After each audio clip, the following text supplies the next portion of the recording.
नमस्कार जनता में स्वागत है आपका। मैं हूं योगेंद्र। आप देख रहे हैं उम्मीदों का बजट। 1 फरवरी को यूनियन बजट आने वाला है। हर किसी को उम्मीद है और इस बार उम्मीद भी कुछ ज्यादा है।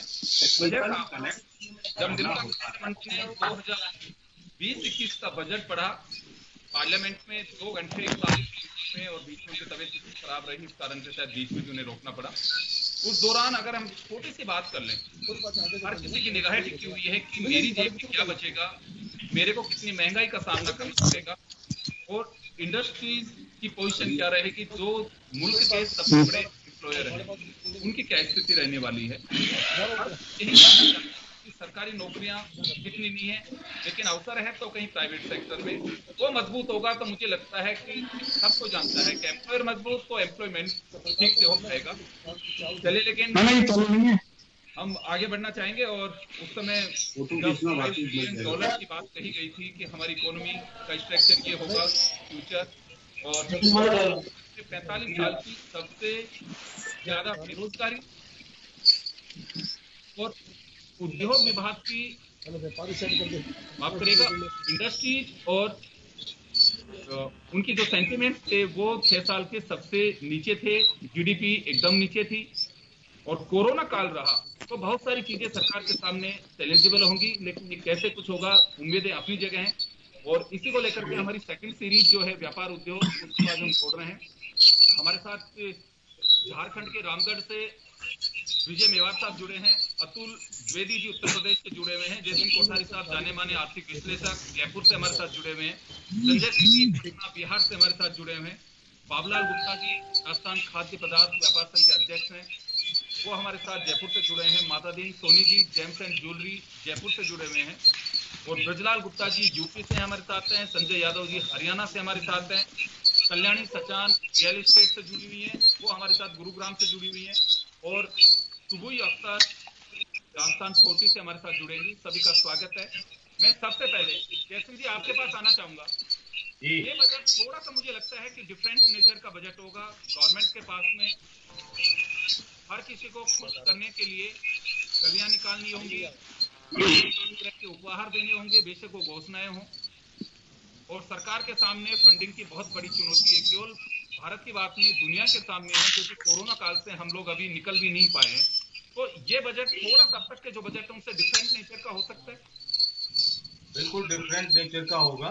और जैसे फाइनेंस मिनिस्टर ने पिछले दिनों कहा कि ये बजट पिछले 100 साल के इतिहास में देखे तो रिवोल्यूशनरी बजट होगा। तो मेरा मानना है कि सबसे पहले तो ये वर्चुअल रियल से वर्चुअल, जैसे हम सब लोग मीटिंग वर्चुअल उसमें बात कर रहे हैं, तो रियल टू वर्चुअल इकोनॉमी का बजट होगा कि जो जैसा चाहे वैसा देखे। आंख निकालना ये कह लीजिए संभव ही नहीं होगा किसी के लिए।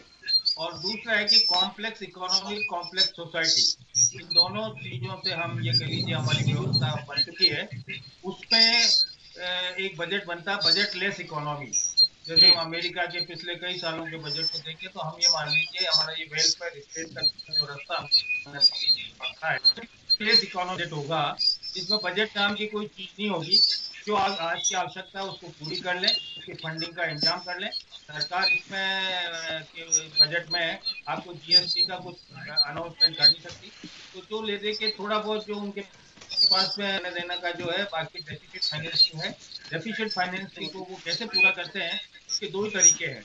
एक तो है कि हमारा जितना बजट का डेफिसिट है उसका मॉनिटाइजेशन किया जाए, मतलब उसके बदले में नोट आपके सिस्टम में भरे। और दूसरा है कि सोवरेन बॉन्ड इश्यू किए जाए, फॉरेन इन्वेस्टर को बॉन्ड करके वहां से पैसा आए और डॉलर के अगेंस्ट में आप के बाहर जाओ। उन दोनों के अपने अपने अच्छे फायदे और वो नुकसान है। मैं वापस आ रहा हूँ सर आपके पास में। दोनों में से एक चीज होनी चाहिए। साहब आपके पास वापस लौटूंगा मैं एक बार अतुल द्विवेदी जी के पास जाना चाहूंगा उत्तर प्रदेश। अतुल जी आपके पास आना चाह रहा हूँ, आप सुन पा रहे हैं मुझे? जी हाँ सर, बताएं। जी जी सर। बजट से हर किसी को उम्मीद है, क्योंकि आप भी इंडस्ट्रियलिस्ट हैं लेकिन समाज का एक हिस्सा हैं, और उद्योगपतियों से पूरे देश को उम्मीद है। तो किस तरह की उम्मीद की जाए इस बजट से?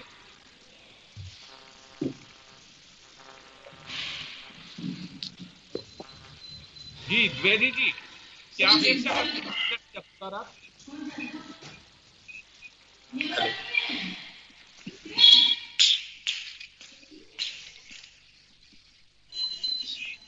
चलिए अतुल द्विवेदी जी के पास मैं अभी जाऊंगा। बाबूलाल गुप्ता साहब के पास जाना चाहूंगा एक बार में। द्विवेदी साहब आपके पास लौट रहा हूँ मैं, बाबूलाल गुप्ता जी के पास जाना चाह रहा हूँ। गुप्ता साहब आपके पास आना चाह रहा हूँ।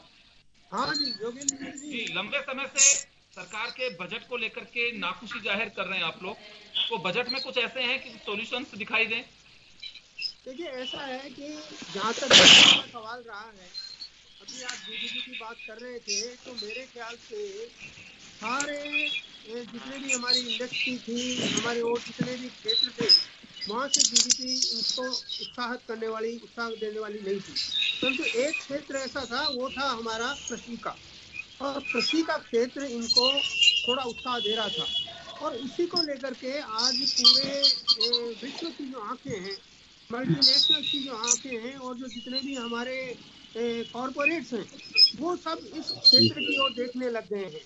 तो मैं तो ये मान के चल रहा हूँ बजट से कि कम इस कृषि को बढ़ाने के लिए, कृषि को किस तरह से आगे और ज्यादा हमारी क्रॉप हो, इसके लिए इस बजट में कुछ ना कुछ होना चाहिए। और दूसरा मेरा यह है कि अगर इंडस्ट्रीज जो हमारी कृषि से संबंधित हैं, उन इंडस्ट्रीज को आज तक कई सारे अनाउंसमेंट हुए जो एमएसएमई को लेकर के थे कि ये हम छूट दे रहे हैं, वो छूट दे रहे हैं, पर कृषि आधारित जितनी भी इंडस्ट्रीज हैं, जो विशेष करके माइक्रो और मिडिल इंडस्ट्री है, उसको कोई छूट नहीं मिली। और उसका कारण ये हुआ कि धीरे धीरे ये इंडस्ट्री मरती गई। और इसी का कारण है कि आज हम तेल पर, जो खाने का तेल है, वो पूरा विदेशों पर हम निर्भर होते जा रहे हैं। करीब 1,45,00,000 टन तेल का आयात इसीलिए हो रहा है। तो मैं मान के चलता हूँ कि कहीं न कहीं इस बजट में इस संबंध में भी कुछ सोचा जाएगा। अब अगर बात करें कृषि के और दूसरे क्षेत्रों की, तो ये अभी जो इन्होंने एक नए आदेश जो पारित किए, वो भी इनके बारे में दोबारा से सोचेंगे। मैं ऐसा मान के चल रहा हूँ कि बिगर ट्रेडिशनल मार्केट के जो हमारी मंडियां हैं, उनको अगर ये सुरक्षित नहीं रखेंगे और ऐसे आदेश नहीं पारित करेंगे, तो फिर वही बात आएगी कि आखिर जो जीडीपी जीवित होकर के इनको लेके जा रही थी आगे आगे, उस जीडीपी को फिर ये मरता हुआ देखने के लिए तैयार रहे, ऐसा मेरा मानना है। तो मैं लौटूंगा आपके पास, इन आदेशों को भी ये वापस से कुछ न कुछ करेंगे। वापस आ रहा हूँ आपके पास, मैं वापस आ रहा हूँ। मैं एक बार संजय सिंह जी पटना के पास में जाना चाहूंगा। संजय जी, आप सुन पा रहे हैं मुझे? हाँ जी सर, सुन रहा हूँ जी। बजट को लेकर के भरोसा कायम रहे सरकार का भी, और उम्मीदें बहुत सारी हैं। अभी बाबूलाल गुप्ता साहब को आपने सुना, जयसिंह कोठारी साहब जी, हाँ जी सर जी, किस तरह की उम्मीद और भरोसा भी कायम करना है सरकार को, चुनौती बहुत बड़ी आपकी बात। सर, पहले तो सभी लोगों को मेरा नमस्कार। मैं प्रणव व्यास मैं ये चाहता हूँ सर कि हमारा जो सेक्टर है, मैं बेसिकली अपने सेक्टर की बात करता हूँ, हमारा रियल एस्टेट सेक्टर है सर। और हमारे सेक्टर में जो है सर, एमएसएमई के द्वारा जो सपोर्ट देने की कोशिश हमको कॉपरेट नहीं कर रहे, तो हम ये चाह रहे हैं कि नए इस बजट सेशन में हमारे सेक्टर पे ध्यान दिया जाए, क्योंकि रियल एस्टेट एक ऐसा सेक्टर है जो भारत के अंदर लोगों को बहुत ज्यादा संख्या में रोजगार प्रोवाइड करता है, रोजगार देता है सर। और इसमें अगर ध्यान नहीं दिया गया तो फिर समाज में परेशानियां बढ़ेंगी।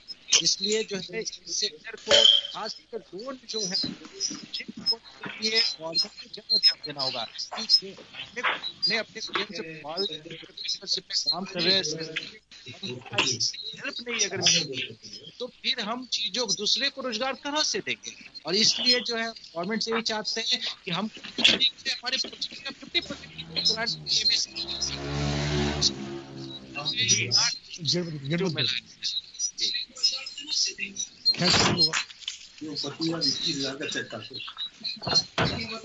बिल्कुल। चलिए संजय सिंह जी, वापस लौटूंगा आपके पास में। संजय सिंह जी वापस आ रहा हूँ आपके पास में। ठीक है सर, मैं वापस लौटूंगा।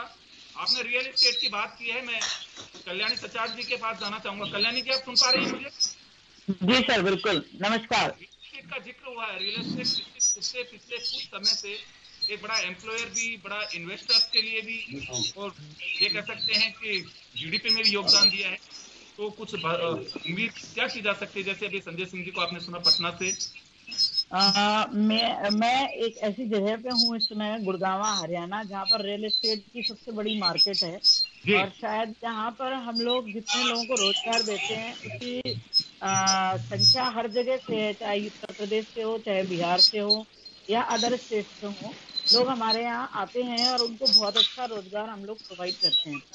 और इस समय के साथ हम लोगों को जो समस्याएं आई हैं, जिस तरह से कोरोना काल हुआ और हमने अपने सारे वर्कर्स को हमें उनके गांव भेजना पड़ा, तो मैं जो चाहती हूँ कि आगे आने वाले टाइम में बजट आए जो भी आए, बट मेरे ख्याल से उनके हित के लिए आना चाहिए जो पैसे हमारे पास से जा सके। रियल एस्टेट मार्केट बहुत बड़ा माध्यम है, चाहे जीडीपी हो, चाहे इकोनॉमिक सेक्शन हो, हम लोग जी सबसे ज्यादा योगदान देते हैं इसको आगे बढ़ाने में। तो मेरा मानना यही है कि हमारे जो वर्कर्स हैं उनके लिए एक स्पेशल तैयार करना चाहिए इसके बजट में, जिससे हम लोगों को तो आसानी हो ही, लेकिन हमारे साथ काम करने वाले जो एम्प्लॉइज हैं उनको ज्यादा आसानी हो। जी, मैं बिल्कुल कल्याणी जी वापस आऊंगा आपके पास में। मैं एक बार वापस अतुल कुमार द्विवेदी जी के रुख करना चाहूंगा। अतुल जी सुन पा रहे हैं आप? जी हाँ, सुन पा रहा हूँ। जी, मैं आपको कंटिन्यू करना चाहूंगा। मेरा आपसे पहले जो सवाल था, आपका वीडियो हम तक नहीं पहुंच पा रहा था, लेकिन अभी मैं जानना चाहूंगा कि किस तरह की उम्मीद है इसकी बार बजट से। सबसे पहले तो हम सभी को नववर्ष की हार्दिक शुभकामनाएं। जी और धन्यवाद Shri Yogen ji, editor in chief, Shri S K. Surana sir, Uttar Pradesh प्रभारी, मिस चांदनी सिंह, उत्तर प्रदेश प्रभारी MSME Chamber of Commerce and Industry of India की तरफ से, श्री शंकर शुक्ला जी को, जिन्होंने इस परिचर्चा में मुझे भाग लेने का अवसर प्रदान कराया।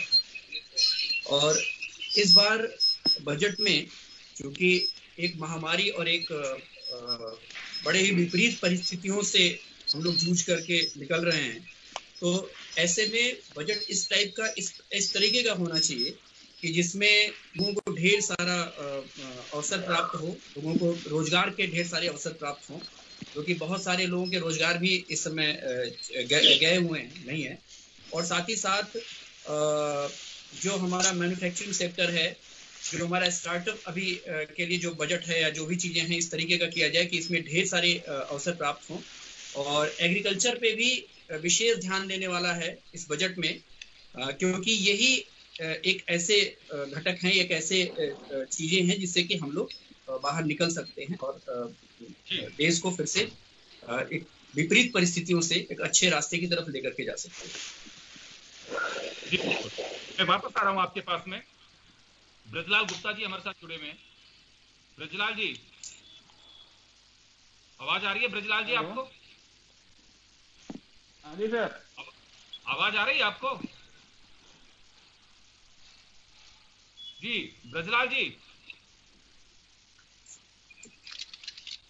जी ब्रज गोपाल जी, आप आ रही है आपको आवाज? हाँ जी सर, तो हाँ आ रही है।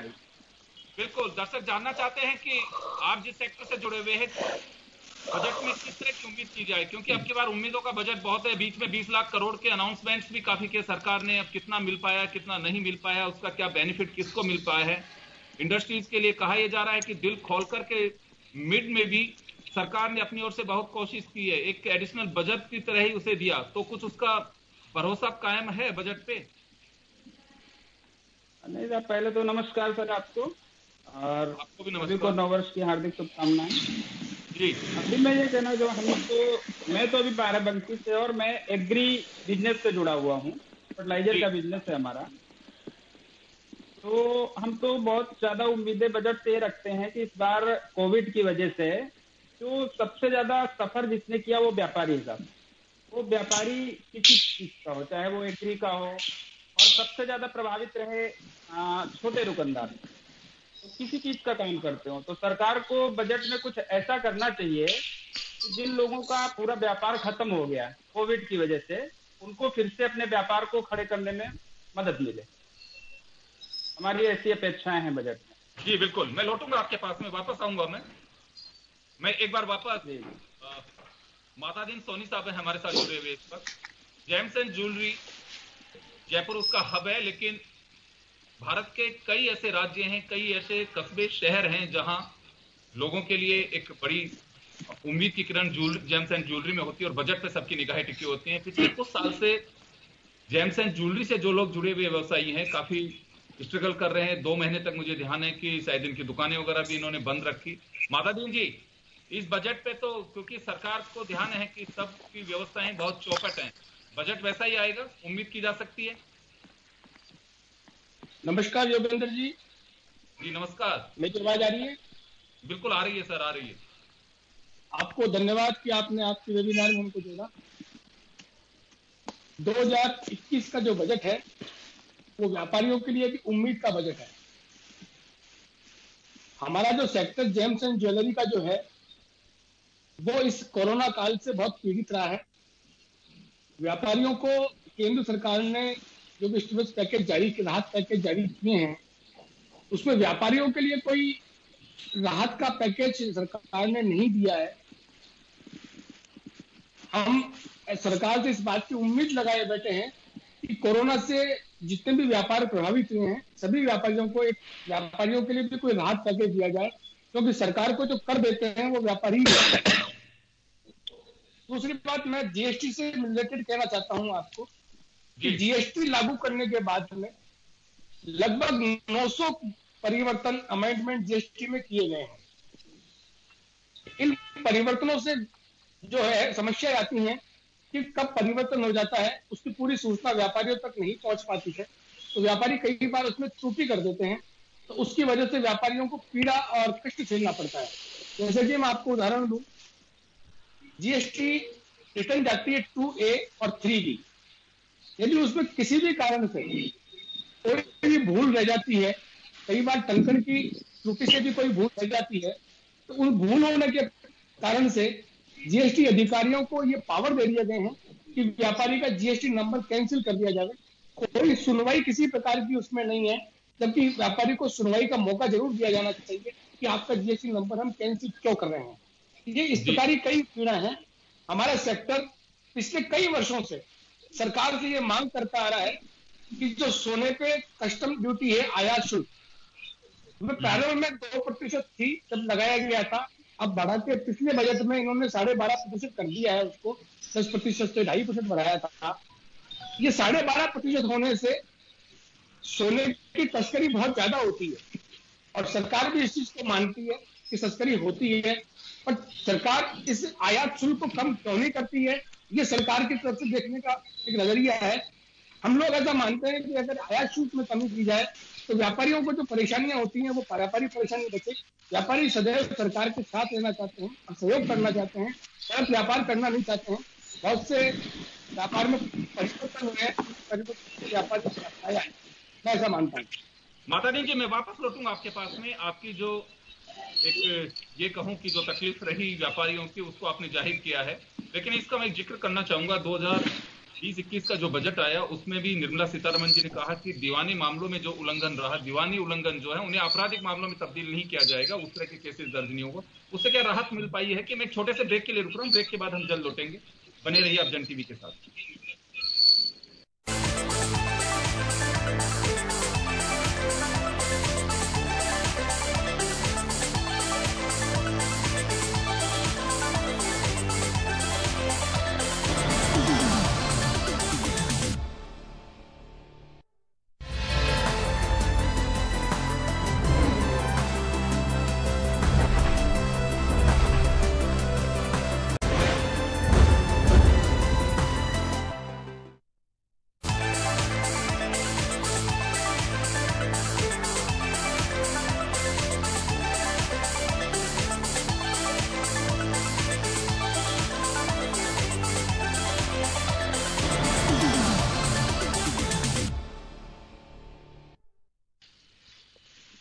एक बार फिर आपका स्वागत है। आप देख रहे हैं उम्मीदों का बजट 1 फरवरी को यूनियन बजट आ रहा है। हर किसी को उम्मीद है और उम्मीद के साथ साथ सरकार को सबका भरोसा भी जीतना है। सबका साथ, सबका विकास और सबका विश्वास। सरकार के सामने अपना ही ये स्लोगन इस बार सबसे बड़ा। चलिए, हमारे साथ नए मेहमान के रूप में राजस्थान 40 से सुबोई अख्तर जुड़ गई हैं। सुबोई जी, आपके पास आना चाहूंगा। व्यापारियों के साथ काफी डिस्कशन भी रहा, आप लोगों का जो मुझे मालूम है कि आज आप लोगों का एक डिस्कशन भी रहा है, तो क्या कुछ उम्मीद कर रहे हैं इस बार बजट से? सर देखिए, उम्मीद तो हर बार रहती है, और खासतौर पे कोविड के दौरान जो सब लोगों को परेशानियां उभरी हैं, तो उम्मीद तो सबसे बड़ी यही है कि हमारे लिए कुछ राहतें होंगी। खासतौर पे जो छोटे लोग और जो छोटे व्यापारी हैं, जो छोटे स्टार्टअप रहे हैं, जिन्होंने अपनी कोशिश की थी 2019 में या 2020 में अपने आप को इस्टेब्लिश करने की, और वो कोविड की सिचुएशन के अंदर कुछ राहत ना मिलने की वजह से भरपाई करनी पड़ी। मोदी सरकार हमेशा ये कहती है कि good economics is good politics. अगर लास्ट में शायद कि अगर उसी स्पीड पे वो काम करते रहे तो यूनियन बजट जो है 2021 का, वो एक गेम चेंजर हो जाए, यही कह सकते हैं। जी, मैं लौटूंगा आपके पास में, आप बनिए हमारे साथ में। मैं एक बार जयसिंह जी कोठारी साहब का रुख वापस करना चाहूंगा। कोठारी साहब, पिछले बजट की अगर बात करें तो बहुत सारी बातें कही गई हैं और कहा गया था कि देश में $5 ट्रिलियन का हमें एक मिशन लेकर के चल रहे हैं। 2 अंकों की जीडीपी का जिक्र किया गया था। बहुत सारी ऐसी चीजें हैं कि जिसमें कहा गया था कि पहले बजट में थोड़ा सा आपको पीछे ले जाना चाहूंगा कि make in India, made in India, startup India, बहुत सारे इस तरह की चीजें निकल रही थी और स्टार्टअप इंडिया में काफी कुछ काम भी हो रहा था। लेकिन अभी आपको लगता है कि यूथ को आगे बढ़ाने के लिए कुछ ऐसी इंडस्ट्री जैसे आपदा में अवसर तलाश है लोगों को, उसको कुछ प्रमोट किया जाए, ध्यान देने की आवश्यकता महसूस करते हैं? देखिए, हम जिस ग्लोबल वर्ल्ड से जुड़ चुके हैं उसमें चेंज इतना फास्ट होता है। ये सब जो पुरानी चीजें आप बता रहे हैं वो एक इतिहास है यार। जी, जो कोरोना महामारी के कारण एक अर्थव्यवस्था की नई चेप बनी है, तो नया जो अगला दौर है उसको मैं ये कह सकता हूँ कि ये केयरिंग इकोनॉमी का दौर है। जैसे केयरिंग सोसाइटी अपना आप ध्यान अपना रखें, वैसे ही अब इकोनॉमी को है उसकी कैसे बना के रखा जाए। सबसे पहली चुनौती सरकार की ये होगी, वो $5 ट्रिलियन होगी या नहीं होगी वो तो समय तय करेगा, हो भी सकता है, मैं ये नहीं कह रहा हूँ। लेकिन सबसे पहला जो अगले साल का मिशन होगा कि ये पिछले 12 महीने जो कोरोना महामारी के कारण हमको डेंट हुआ है उसको वापस पटरी पर कैसे लाया जाए और आगे की व्यवस्था कैसे।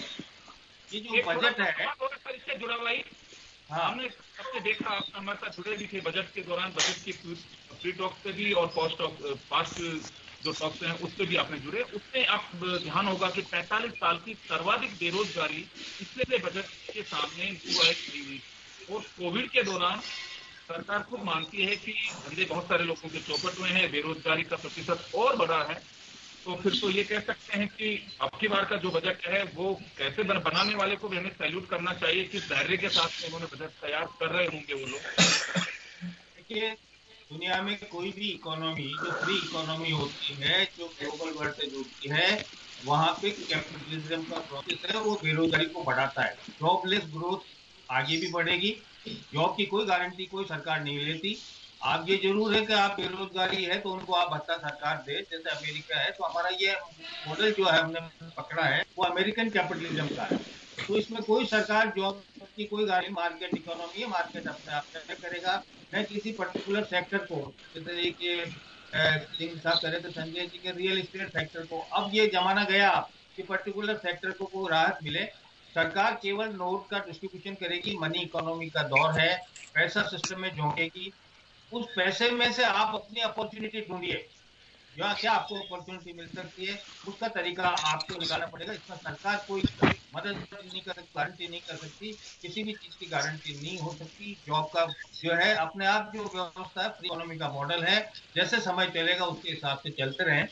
ऐसा बजट मेरे ख्याल से होगा। ये पहली बार डिस्ट्रप्टिव इकोनॉमी का, डिस्ट्रप्टिव इकोनॉमी तो हमको चलती हुई चीज को गाड़ी ने किसी ने रोक लिया, अब उसको वापस कैसे लाइन पे लाना है, पहले ये पटरी पे कैसे आती है, उसको ये बजट के प्रोविजन को हम देखेंगे, ऐसा मैं मानता हूँ। तो सेल्फ बोर्ड पे काम करना होगा, आपको अपना ध्यान खुद को रखना होगा, क्योंकि ये जो इकोनॉमी का दौर है वो। और एक बात और कहना चाहूंगा यहाँ पे कि उदारीकरण का ये 31वां बजट मेरे ख्याल में होगा, जब से लागू किया गया था उसके बाद से 31वां बजट उदारीकरण के दौर का। और चलिए संजय यादव जी गुरुग्राम से हमारे साथ जुड़े हैं। संजय जी आप सुन पा रहे हैं? संजय यादव जी आप सुन पा रहे हैं हमें? चलिए मैं लौटूंगा, संजय यादव जी शायद जुड़ नहीं पा रहे हैं हमारे साथ में। अतुल कुमार द्विवेदी जी के पास जाना चाहूंगा। अतुल जी, आपके पास आना चाह रहा हूँ बस जी। एक व्यापारी हैं आप, निश्चित रूप से टैक्सेस और इनको लेकर के काफी कुछ भरोसा रहता है बजट पे कि हमें राहत कहाँ मिलेगी। सरकारें कहती है कि छप्पर फाड़ के देते हैं। अभी मेरे ख्याल में जो लोग हमारे साथ में जुड़े हुए हैं मध्यम वर्ग के लोग ज्यादा हैं और मुझे जिक्र नहीं करना चाहिए, मैं जहाँ पे भी हूँ वो उनके आत्मा को शांति मिले। आपको ध्यान होगा कि मोदी साहब के पहले कार्यकाल में अरुण जेटली साहब ने मिडिल क्लास को अपने भरोसे रहने की बात कही थी। अभी अपने भरोसे रहने की सरकार की ओर देखा जा रहा है। हेलो, फिर से एक बार मैं चाहता हूँ रिपीट करें बात। सर मैं ये कह रहा हूँ कि अरुण जेटली साहब एज ए फाइनेंस मिनिस्टर, आपको ध्यान होगा कि फर्स्ट एंड सेकंड का बजट वो पेश कर रहे थे तो कहा था उन्होंने कि मध्यम वर्ग के हाथ पे। तो अब सरकार की ओर देख रहा है मध्यम वर्ग या फिर कुछ एमएसएमई सेक्टर या दूसरी इंडस्ट्री बाहर निकलने के लिए कुछ रास्ते तलाशने के लिए सरकार की ओर पैसे डाल रही है। देखा जा रहा है कि कम से कम इस राहत से बाहर निकालिए।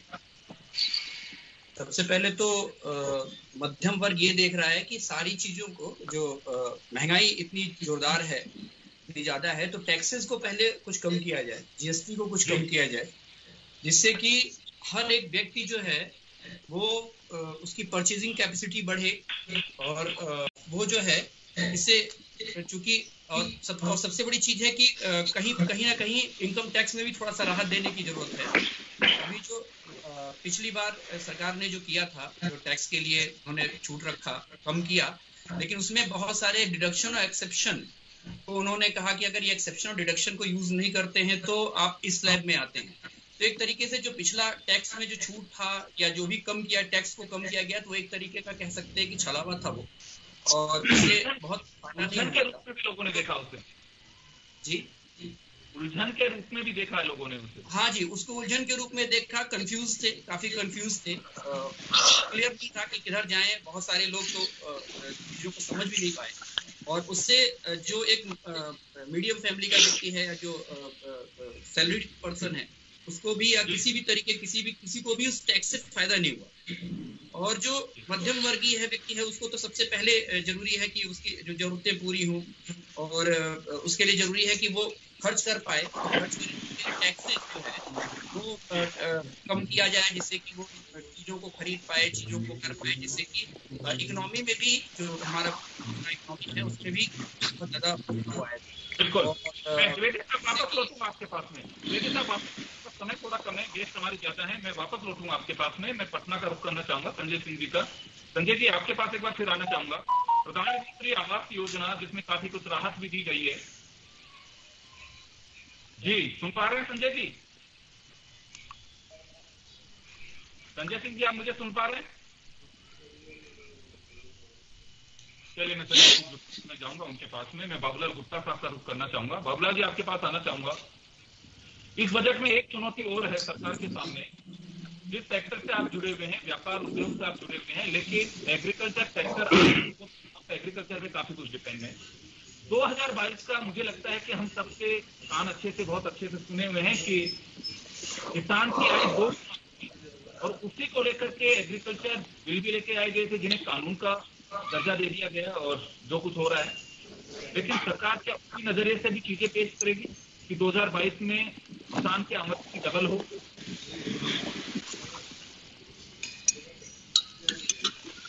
देखिए, मैं योगेंद्र जी सुनिए, मैं ये बात सही है कि जब तक आय नहीं बढ़ेगी, आय किसकी नहीं बढ़ेगी? कंज्यूमर की जेब में जब तक पैसा नहीं आएगा, अब उसके लिए क्या क्या उपाय क्योंकि जो मिडिल क्लास की बात की थी, तो मिडिल क्लास तो अभी अधर में ही लटका हुआ है, और मिडिल क्लास के लिए न ऊपर है न कुछ नीचे है। तो मिडिल क्लास का जितना भी व्यापारी है या इंडस्ट्री है, वो मृत प्राय हो चुके हैं इस कोविड में।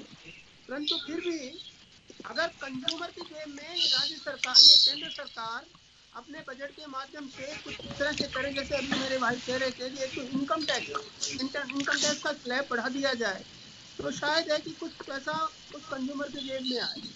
और दूसरा यह है कि कई सारे उपाय और भी किए जाने चाहिए। जैसे मैं कृषि के लिए कह रहा हूँ कृषि में हर चीजों को इन्होंने टैक्स फ्री कर रखा है, तो तिलहन को भी टैक्स फ्री करें, मसाले को भी टैक्स फ्री करें, तो वो खरीदने की उसकी पावर बढ़ेगी। और सबसे बड़ी बात है पेट्रोल और डीजल की। पेट्रोल और डीजल पर जितनी एक्साइज ड्यूटी इन्होंने की है, उस एक्साइज ड्यूटी को समेट लें, क्योंकि अब समय आ गया है कि अगर कंज्यूमर जो कंज्यूम कर रहा है इनका पेट्रोल और डीजल, धीरे धीरे हमारे कल बगई साहब भी कह रहे थे कि काफी सेल भी घट रही है, तो सेल बढ़ती रहे और कंज्यूमर कंज्यूम करता रहे, तो उसके जेब में उनको पैसा डालना पड़ेगा। और अगर ये पैसा नहीं डाला तो आपके रोजगार भी घट जाएंगे और मिडिल क्लास तो घुसी जाएगी, पर जो हाई क्लास है वो भी जिंदा नहीं रह पाएगी। बिल्कुल गुप्ता साहब सही कह रहे हैं कि कहीं पे भी कोई भी प्रोडक्ट देख लीजिए, कोई भी प्रोडक्ट तैयार होता है वो कंज्यूमर के लिए होता है। कंज्यूमर अगर उसको खरीदने की ताकत नहीं होगी, उसमें उसकी क्षमताएं नहीं होगी, उसके जेब में पैसा नहीं होगा, तो प्रोडक्ट का कोई फायदा नहीं होगा। और यही मनी सर्कुलेशन है। हमारे यहाँ पे प्रोडक्शन और डिमांड का जो एक बैलेंस है वो बना रहना चाहिए। और अगर आप प्रोडक्ट को प्रोडक्शन देते रहेंगे और उसका कंज्यूमर जो प्रोडक्ट है, कोई भी प्रोडक्ट है, हम उसको कंज्यूम नहीं कर पाएंगे, ले नहीं पाएंगे, हमारी ताकत उतनी नहीं रहेगी, तो ये होगा कि आप कुछ कर नहीं पा रहे हैं। वो योग क्यों यही है। चलिए मैं वापस आऊंगा आपके पास में। मैं एक बार कल्याणी जी का रुख करना चाहूंगा। कल्याणी जी आपके पास आना चाह रहा हूँ, सुन पा रहे हैं मुझे? जी बिल्कुल सुन पा रहे हैं। और मैं कहना चाहूँ दूसरे गवर्नमेंट के प्रोजेक्ट्स को स्टेट को भी कहा गया है कि रियल एस्टेट काफी कुछ दे सकता है। एम्प्लॉयर के अलावा टैक्स पेयर भी बड़ा बना है। आपकी जो पैसा स्टेट गवर्नमेंट के पास में जा रहा होता है, यूनियन गवर्नमेंट के पास जा रहा हो, पैसा जा रहा। आपकी जिस जगह आप बैठी हुई है वो रियल एस्टेट का एक बड़ा हब है। तो पिछले बजट की कुछ चीजें हैं वो निश्चित रूप से पूरी नहीं हो पाएंगी, क्योंकि हम सब लोग बजट के साथ साथ ही कोविड में भी चले गए थे, और ये एक अलग तरह का बजट होगा। उम्मीदें भी अलग ही तरह की इस बार। योगेंद्र जी, मेरा मानना ये है कि हम लोग कोविड को जो बीच में ले रहे हैं, इससे पहले भी हमारे हालात, रियल एस्टेट के हालात बहुत खराब हो चुके थे। बजट में एक्चुअली बजट में जो अब आना चाहिए वो तो अब कोविड के टाइम में जो हमारे लेबर्स के लिए इतनी प्रॉब्लम हुई और हमने लेबर को अपने घरों में भेजा एक्चुअल में, और जो एम्प्लॉइज थे उनको भेजा, उनके वेलफेयर के लिए काम होना चाहिए, ऑब्वियसली होना चाहिए। बट रियल एस्टेट मार्केट जब तक आगे नहीं बढ़ती है, जब तक परचेजर के पास पैसा नहीं होगा। परचेजर कौन है? हमारा मीडियम वर्ग है जो परचेज करता है। ये अभी भाई साहब हमारे पहले बोल रहे थे, तो सही कह रहे थे कि जब तक मीडियम वर्ग स्ट्रॉन्ग नहीं बनेगा तब तक रियल एस्टेट इंडस्ट्री आगे बढ़ ही नहीं सकती। और रियल एस्टेट इंडस्ट्री अगर आगे नहीं बढ़ेगी तो जैसे प्रधानमंत्री आवास योजनाएं बनाई गई, बहुत कई सारी योजनाओं में काम किया गया, बट अगर इनफैक्ट आप प्रधानमंत्री आवास योजना के अंतर्गत जाएंगे तो कितने लोगों को उसमें फायदा हुआ है, ये सच्चाई अगर आप जानेंगे तो वो जो रिजल्ट दिखाए जा रहे हैं और जो हुआ है वो बहुत अलग है। तो मेरे हिसाब से मीडियम वर्ग को तो सपोर्ट चाहिए हर हाल में। और आने वाले टाइम में जो बजट आएगा उस बजट में रियल एस्टेट को आगे बढ़ाने के लिए उनको मध्यम वर्ग के जितने भी व्यापारी हैं और जितने भी नौकरी पेशा लोग हैं को सपोर्ट की बहुत आवश्यकता है। और मुझे लगता है कि आगे आने वाले एक बात सभी अतिथि जो है वो ये निकाल करके आ रही है कि घोषणाओं से ज्यादा सरकार इस ओर ध्यान दे कि लोगों की जेब में पैसे कैसे रुके, पैसा कैसे बच सकता है, ताकि वो पैसा बचेगा तो वो निश्चित रूप से खर्च करेगा। ये दुनिया की एक हैबिट भी है कि पैसा खर्च करते हैं, नहीं होता है तो भी खर्च करते हैं, लेकिन वो थोड़ा चिंतित होते हैं कि कल इसे चुकाऊंगा कैसे। लेकिन जेब में अगर अपनी खुद की प्रॉपर्टी पैसा पूंजी होगी तो निश्चित रूप से मार्केट में आएगी, उसे किसी भी प्रोडक्ट में वो इन्वेस्ट कर सकते हैं, उसे बाय कर सकते हैं। आपके किसी के यहाँ से बहुत ज्यादा शोर आ रहा है, जैसे कुछ बर्तन बज रहे हो। मैं माफी चाहूंगा कि उसे अगर आप बंद कर दें तो हम तो सब लोग आवाज एक दूसरे की बहुत ठीक से सुन पाएंगे। चलिए माता जी के पास जाना चाहूंगा मैं। माता जी, कोरोना की बात की जा रही है, हर कोई उम्मीद भी लगाए बैठा है, तो ऐसा तो नहीं कि सरकार कोरोना की आड़ में आपकी बात यही भी कह दे कि आपकी हालत है वैसी सरकार की हालत है। ये तो खैर सर्वविदित है कि कोरोना के पश्चात सरकार की हालत भी जो है ठीक नहीं है जी। परंतु सरकार जब हम व्यापारी या देश का प्रत्येक नागरिक सरकार की और उम्मीदों के पुल बांधे हुए रहता है और ये सरकार का दायित्व है कि देश के प्रत्येक नागरिक के प्रति वो संजीदा होकर एक अच्छा निर्णय लें। अभी मेरे दोस्तों ने ये कहा कि जब तक बाजार में पैसे का फ्लो नहीं होगा तो मार्केट सर्कुलेट नहीं हो पाएगा। और कोरोना के कारण से बहुत जो है बेरोजगारी का बहुत बढ़ गई है, मजदूर अपने अपने गांव में पलायन कर गए हैं। ये मेरे व्यापार क्षेत्र से फरीदाबाद में पद पे था। ये सब चीजें बहुत मायने रखती हैं वापस हमारी ग्रोथ को आगे बढ़ाने की। अब चूंकि मैं मेरे इंडस्ट्री की बात करना चाहता हूँ कि सरकार ने हम पे कल लागत TCS में 50 लाख रुपए से ज्यादा की अगर किसी भी व्यापारी का सेल है तो वे 70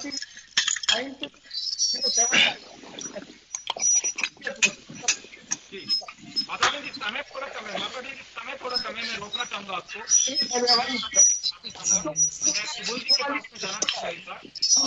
कलेक्शन करेंगे सरकार को जमा मैं रोकना चाहूंगा कोई अफसर जी के पास में जाना चाहूंगा। आप सुन पा रही हैं कोरोना के बजट में होगी और जोड़िया बैंक को बड़ी बात नहीं होगी।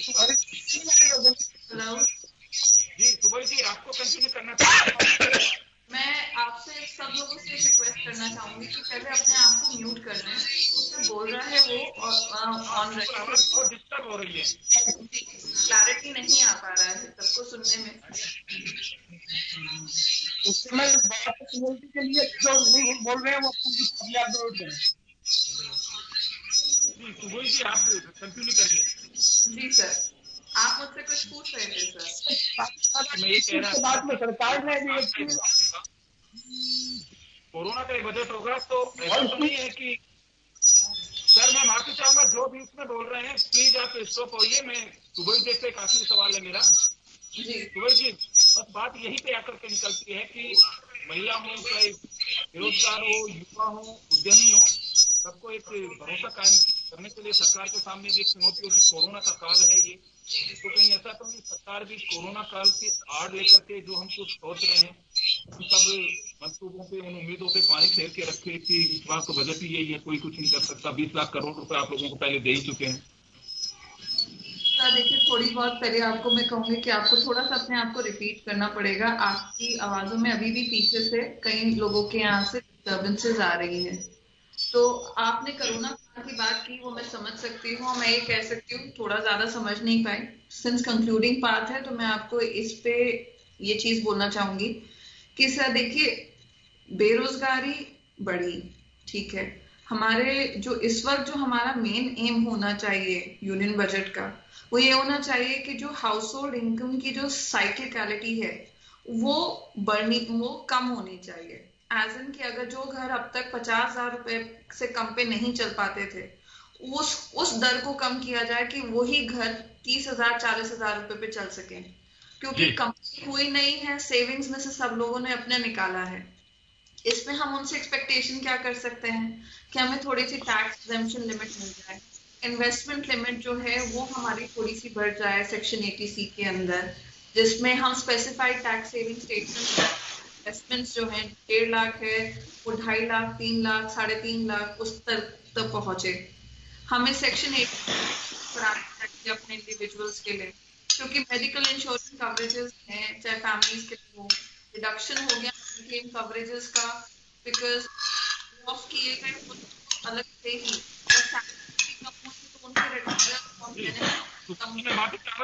समय कम है। मैं रोकना चाहूंगा आपको, मैं क्षमा चाहूंगा, रोकना चाहूंगा, समय का अभाव है। तो उम्मीदों का बजट है, थोड़ी तकनीक खामी के कारण आप सब लोगों को थोड़ी तकलीफ बीच रही है और उम्मीदों का बजट है। ये सीरीज हम जारी रखेंगे, लेकिन आज बस इतना ही व्यापार उद्योग में। दीजिए इजाजत, नमस्कार।